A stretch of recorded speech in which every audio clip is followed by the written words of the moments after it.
मान्यवर, अभी एक फैशन हो गया है आम्बेडकर आम्बेडकर आम्बेडकर आम्बेडकर आम्बेडकर आम्बेडकर। इतना नाम अगर भगवान का लेते तो 7 जन्मों तक स्वर्ग मिल जाता। अच्छी बात है ना ना, सुनिए तो।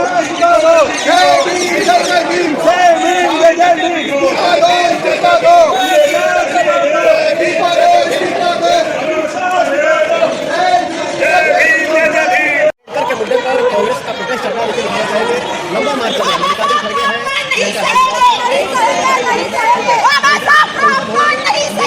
मल्लिकार्जुन खड़गे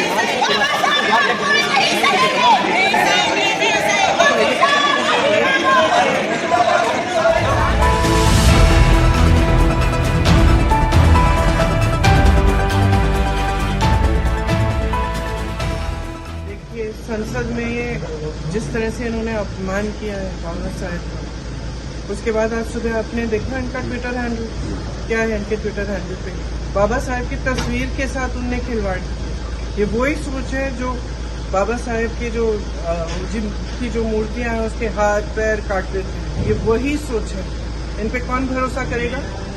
ये कहते हैं आरक्षण को ये खत्म नहीं करना चाहते, संविधान को बदलना नहीं चाहते, तो क्या कर रहे हैं? बेसिक रिस्पेक्ट होती है ना, इंग्लिश में कहते हैं बेसिक रिस्पेक्ट। एक आदर जो होना चाहिए वो आदर ही नहीं है। ये संविधान के निर्माता हैं, उनके बारे में आप ऐसा कह रहे हैं। बीजेपी और आरएसएस जिन्होंने हमेशा तिरंगे और संविधान से नफरत की है, जिन्होंने हाल ही तक तिरंगा फैलाया नहीं था, हॉइस्ट नहीं किया था, जो संविधान को बार बार बदलने की आवाज़ करते हैं, जो 400 पार का नारा था वो संविधान बदलने के लिए लाया था, लेकिन अनफॉर्चुनेटली उनको 400 पार मिला नहीं।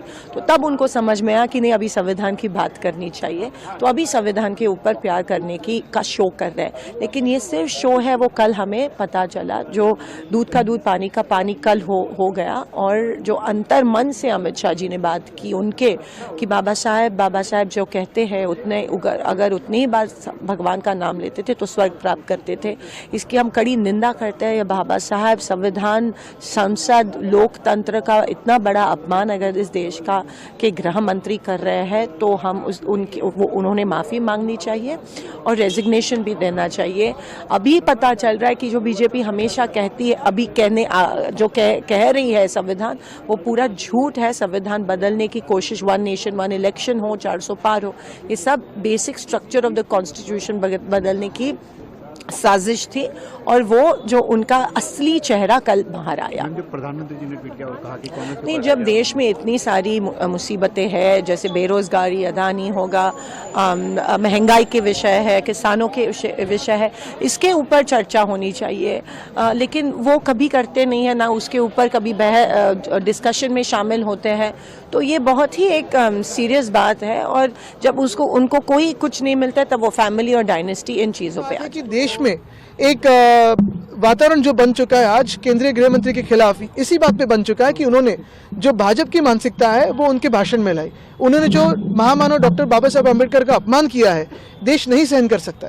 जो डॉक्टर बाबा साहेब अम्बेडकर जिन्होंने इस देश को संविधान दिया, करोड़ों लोगों को अपने अधिकार दिए, आवाज दी, वो भगवान जैसे ही है। और अगर उनका अपमान कोई करता है तो ये सिर्फ उनके मन में नहीं, लेकिन उनके पार्टी के मन में। और अगर नहीं होगा तो उन्होंने माफी तो मांगनी ही चाहिए, लेकिन पार्टी ने उनको उनके पद से दूर करना चाहिए। वो कह रहे हैं कि मैं सपने में भी अपमान नहीं कर सकता बाबा। सपने में नहीं किया, लेकिन हाउस में तो किया। अमित शाह ने बाबा साहब भीमराव अंबेडकर का घोर अपमान किया है, और ये अपमान ये देश नहीं सहेगा, क्योंकि इस देश के हर व्यक्ति को बराबरी का दर्जा बाबा साहब के संविधान ने दिया है। और बीजेपी जानती है कि नुकसान बड़ा होगा, और इसीलिए पूरे सिस्टम को एक्टिव किया गया है, जिससे खामियाजा कम किया जा सके। सारे निकम्मे मंत्री सांसद काम पर लगे हुए हैं। अपमान इतना बड़ा हुआ है बाबा साहब का कि खुद नरेंद्र मोदी को ट्वीट करके ध्यान भटकाने का विफल प्रयास भी करना पड़ रहा है। चरण चुंबक मीडिया तो खैर एक्टिव है ही, उनके पास व्हाट्सएप का फर्रा जो आ गया है पीएमओ के चपरासी का। और अगर विश्वास नहीं होता है तो मोदी जी का ट्वीट जाकर देखिएगा, और देखिएगा कौन लोग उसको कोट ट्वीट कर रहे हैं, जवाब आपको खुद मिल जाएगा।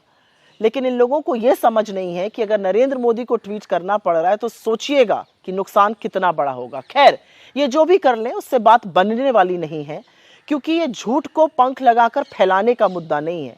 ये बाबा साहब का तिरस्कार है, बाबा साहब वो जिन्होंने संविधान को बनाया है, और इसका सबक एक बार मेरा देश 2024 में बीजेपी को सिखा चुका पहले है। यही भाजपा के लोग, आरएसएस के लोग गांधी जी को गाली देते थे, कर्पूरी जी को गाली देते थे, अब नेहरू जी को गाली दे रहे हैं और अब अंबेडकर जी को गाली देने का काम कर रहे हैं। इन आरएसएस और भाजपा के पास कोई महापुरुष तो है नहीं, आज़ादी में इनका कोई योगदान तो रहा नहीं, केवल नफरत फैलाना, भाई को भाई से लड़ाना, यही काम में लगे रहते हैं लोग। अब चाहते हैं जो महापुरुष हैं उनके नाम को जो है बदनाम किया जाए। तो इसका हम लोग कड़ा विरोध हम लोग जो है पूरी तरीके से करते हैं। बाबा साहब अम्बेडकर हम लोगों के फैशन भी है, पैशन भी है, मोटिवेशन भी है। बाबा साहब अम्बेडकर, तो किसी भी कीमत पर बाबा साहब अम्बेडकर का हम लोग जो है अपमान जो है झेलने वाले नहीं है। और हम सब लोग मिलकर के जो है, कल भी हमने ट्वीट करके अपने बात को जो है सभी के सामने जो है हम लोगों ने रखा है। तो भाजपा के लोगों की मानसिकता ये दिखाती है। कल जब अमित शाह जब बोल रहे थे तो उनका बॉडी लैंग्वेज देखिए और भाषा देखिए कि किस प्रकार से बाबा साहब अम्बेडकर को लेकर के उन्होंने वक्तव्य दिया। उन 17 सेकंड में ही बातें स्पष्ट हो जाती हैं कि इन लोगों की मानसिकता क्या है। हम लोग तो कई बार कहते रहे ये लोग संविधान विरोधी लोग हैं। ये पूरी तरीके से ये लोग बाबा साहब अम्बेडकर का जो है नाम को बदनाम करना चाहते हैं। मोदी जी को अगर थोड़ा सा भी बाबा साहब अम्बेडकर के बारे में श्रद्धा है तो रात के 12 बजे के अंदर वो निकाल देना चाहिए, उनको ड्रॉप कर देना चाहिए। हाँ, बर्खास्त कर देना चाहिए। खड़गे जी मेरा इस्तीफा मांग रहे हैं, इनको आनंद होता है तो शायद मैं दे भी दूं, मगर इससे इनकी समस्या का अंत नहीं है। अभी 15 साल तक कम से कम उनको वही जगह पे बैठना है जहां वो बैठे हैं।